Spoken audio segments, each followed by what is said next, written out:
Welcome back to Who Want a Life Sentence. I am your host. Nah, I'm just fucking with y'all. um, but nah, for real, thank y'all for tapping in.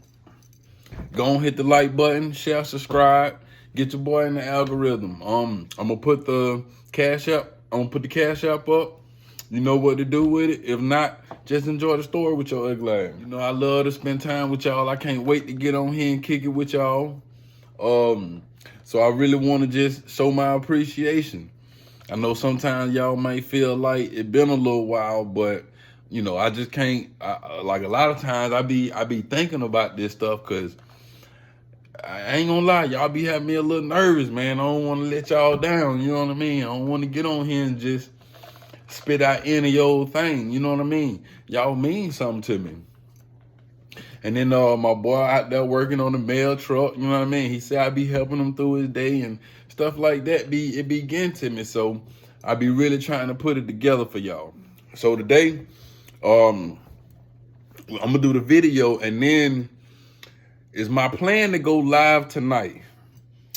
If anybody can remind me, please do that.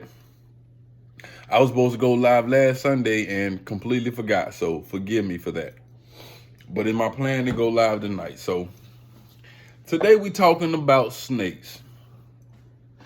I wanted to give you guys a couple of my stories. I know y'all probably have dealt with worse snakes than me, but I like to get on here and tell y'all some of my experiences. So the first one I'm gonna start out with, I'm gonna call that Whitehall Red. All right. So when I get out of prison, I move over into a little condo over on Boulder Crest called Whitehall.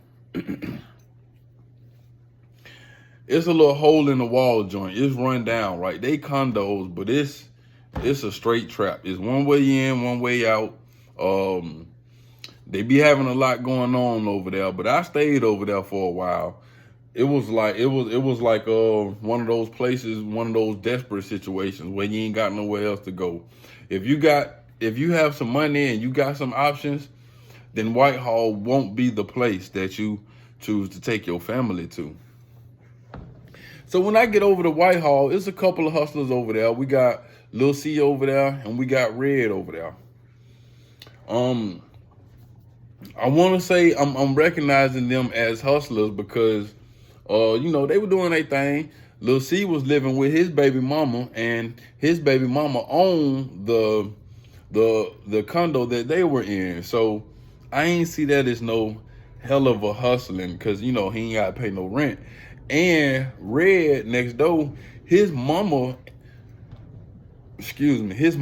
owned the condo that they were in. He had a room in there. So Red had a main girlfriend and he would leave and go to her house.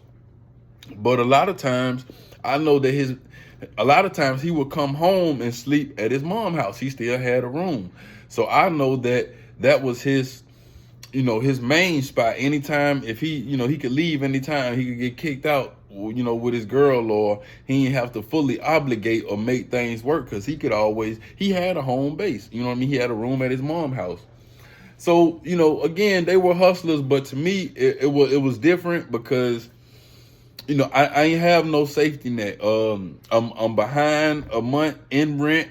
I'm trying to catch up with this month's rent, and they leaving notices on the door, and it's that kind of situation. So we both hustling, but my hustling is a little bit more dire. You know what I mean? They might be hustling and be able to buy stuff.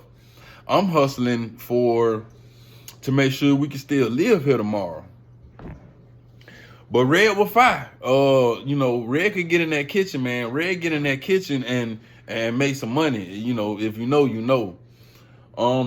And not only that, but one of Red hustles he was a mechanic. I literally saw Red one day. He had a Regal.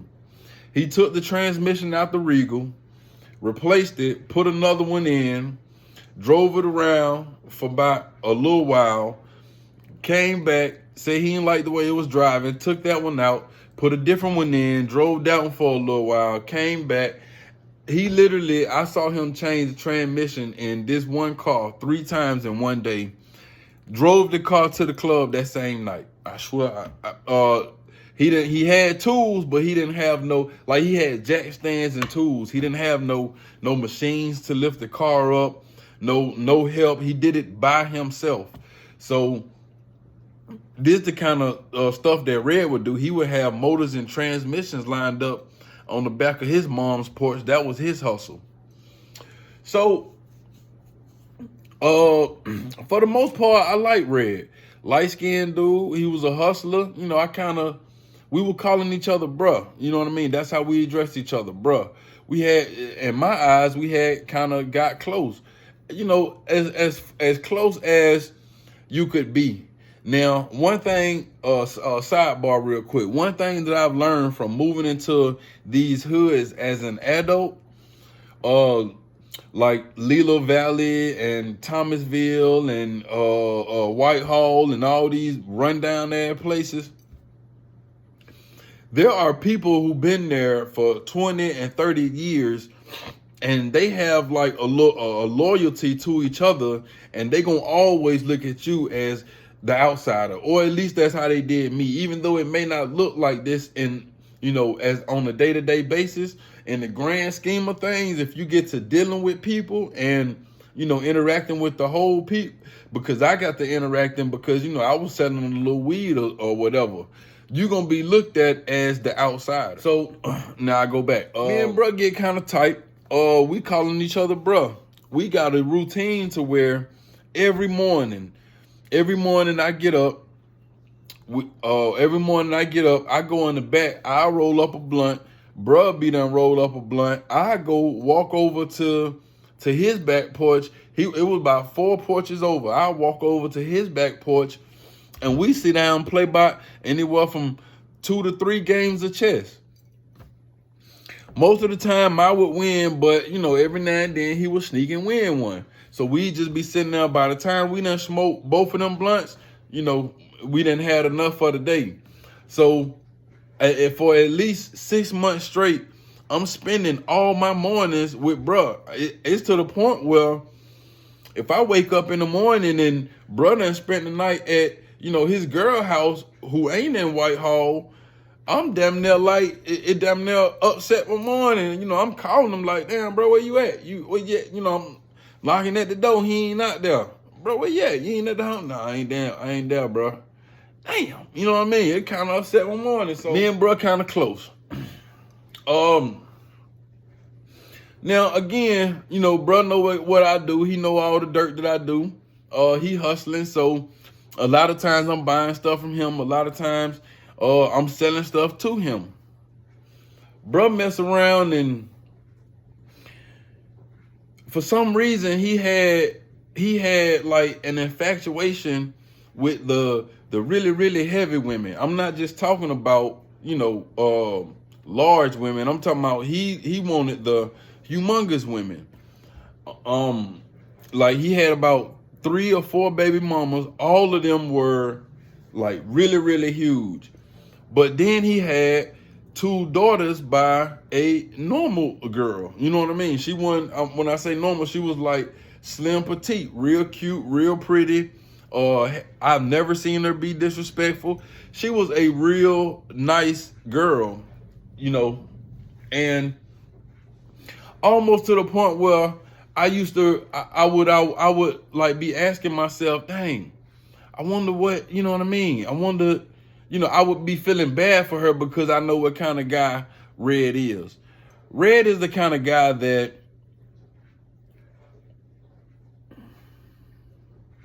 he don't let nothing get by. And what I mean by that is, sometimes some guys may cheat for a reason. Like if they not satisfied at home, you know, sexually, or if something is just something new at work, or, you know, and it's opposite of what you have at home, that can be intriguing. But you got some guys that, you know, if they satisfied, they can pretty much control themselves. Now you also have some guys that it don't matter. They can't say no to a woman, to some panties. You know, if it's a female, you know, it don't.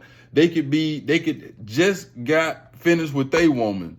If they come over here and this woman ready, then they ready. Red was that kind of guy. He wasn't letting nothing go by. Nothing, you know, he had to have it all, had to have everything. So the word around was Red had done hit everybody's woman in Whitehall. And, you know, I didn't get word of this until a couple of years after me being there. Prime example was we had some people move down from Tennessee. They moved down from Tennessee. I actually got a story about them, the gangster dykes. But they moved down from Tennessee and they moved into Whitehall. They were cool. Minnie, her name was Minnie. Now, Minnie was light-skinned, real pretty eyes, had the short dreads. She was gorgeous, beautiful, fat booty, but she was an alley cat. She was hood as ever. She would turn up, she would alley, she was ratchet as hell. But if she just shut the hell up, she was beautiful. Minnie had an old man named Tommy.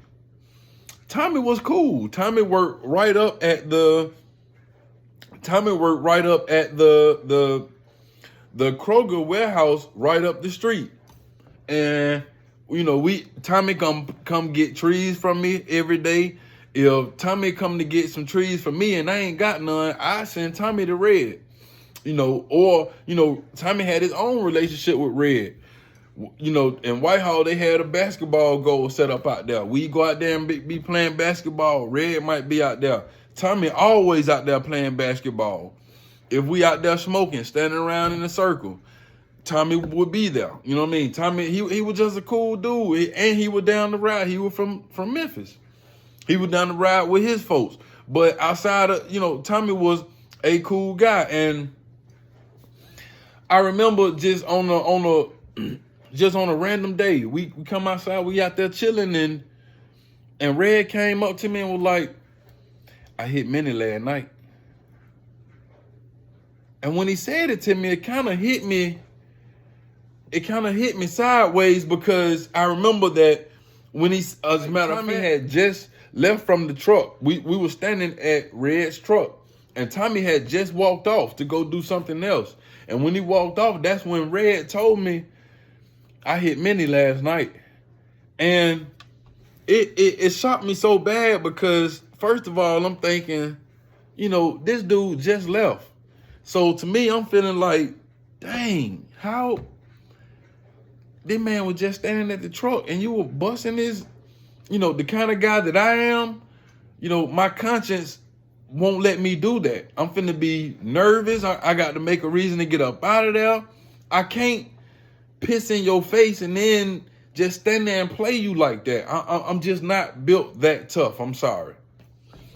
So he told me that he had just hit Minnie, and I'm like, dang, you know, I'm instantly feeling bad for Tommy, cause he'll you know, he's not a problem. I don't want to keep saying he's a good dude, but he's just not a problem. You feel me? But the problem is he just wasn't fast enough for Minnie. So one day we out there chilling.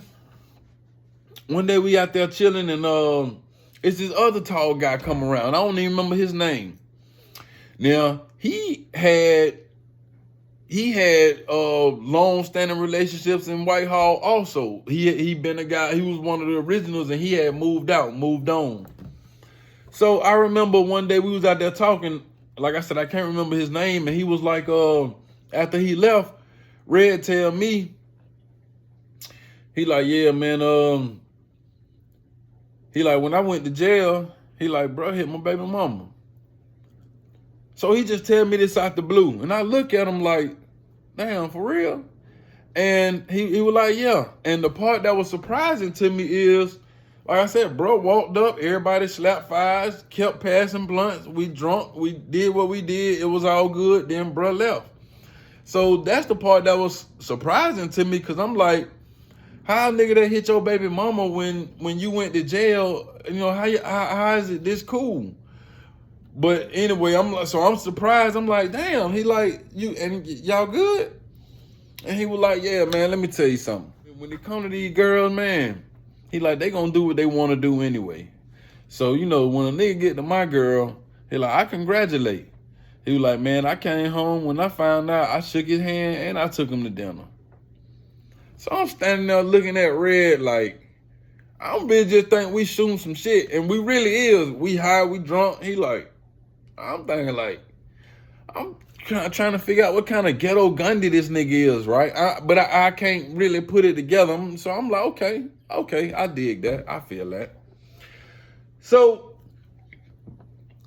time go on, we keep going on about our business. 4th of July come up. When the 4th of July come up, for some reason, my water wasn't on in my house. Now, we done decided to barbecue on the back end where me and Red live at, and my water ain't on. It ain't because I ain't paid the bill, but I know for a fact it was something going on with the water to where the water wasn't working right now. The little chick that I had staying with me, she said, I need to go next door. She was like, the water not working. Where can I go to get some water? And I told her, like, go next door to bruh house. So me thinking, because, bruh know them a little chick and whatever, and I ain't gonna cross no lines, I'm thinking everything cool. He sent a little chick over there. She come back with the water. Everything good. A little bit later on that day for 4th of July, when they start busting off the fireworks and all the pistols and all that right there, I had the 12 gauge. We take the 12 gauge outside and hit that thing about 2 times, like, yeah. That 12 gauge, it's a cannon. It's ringing. So Red come out, he like, bro, no, bro, that's too much. And I ain't gonna lie, I felt them. It was way more than the fireworks were doing, right? So we put that up. We start doing that, right? I say a little while later, I don't know how much longer later, me and my brother, we doing our thing. We calling ourselves transition over to selling us some crack. You know what I mean? We gonna try our hand at selling crack. So we over in the park next door on Boulder Crest trying to run down these junkies. You know what I mean? I'm talking about can't get a damn dope away. Junkies see us coming, they turn around, running behind the building. We running behind the junkie. Hey, man, come here, money. Let me show you something. You know what I'm saying? Boy, listen, I had the roughest cocaine career. So we over there now in the neighborhood, over in the park in Boulder Crest, trying to hunt down junkies to get a crack away, and it's going rough. We coming back through the cut to come home, and Red over there working on the truck. So me and bro walking up to the truck, just normal. I'm finna say what going on. I get up close to the truck. I'm like, what going on, bro? He don't say nothing. He get up from like under the truck where he working at. He don't say a word. Reach on the back of the truck, grab a green, like 12 gauge shotgun shell, and threw it to me. He threw it to me. I catch it. He said, what that is, supposed to be a threat or something? Now, he's straight faced, looking at me. We ain't cracking no joke. My brother right here. So, I'm totally clueless. I don't know what the fuck he talking about. I'm like, huh? He like, that supposed to be a threat? I'm like, shit. Or what you mean? Will it threat? What you mean? Like, will it threaten something? I'm like, what you mean? So he like, never mind. So I threw the chair back to him. He got it back and put it on the truck. We started talking like normal. Roll up the blunt, bro. Roll up the blunt. We roll up the blunt. We get to smoking. Everything cool. A little while later, I want to say after I moved.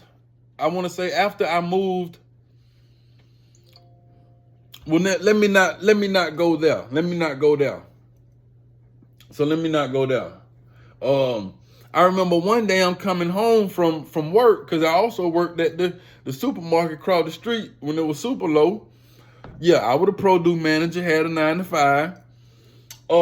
I'm coming home, and when I'm coming home, like I got the two doors on my door. I got the, you know, the heavy wood door. Then I got the iron mesh screen door. You know, you can see through it, but if you really want to see through it, you gotta get up on it. You know, you gotta, if you get up on it like this, you can see everything clear now. So as I'm walking down the street, I see Red at my door, at my front door, you know, and he looking. And I'm thinking he looking to see if I'm in there, because this is about the time normally every day he either come to and we'll roll up or play chess or do whatever, right? So I'm like, when I see him, I'm like, yo. He turn around and see me coming. He come out the door, you know what I mean? Come handle my business. We handle business. We do whatever we gonna do. Roll up, do whatever we gonna do. So I remember when I come and when I leave him and when I go to walk in the door, as soon as I open the door, the first thing I see is yellow.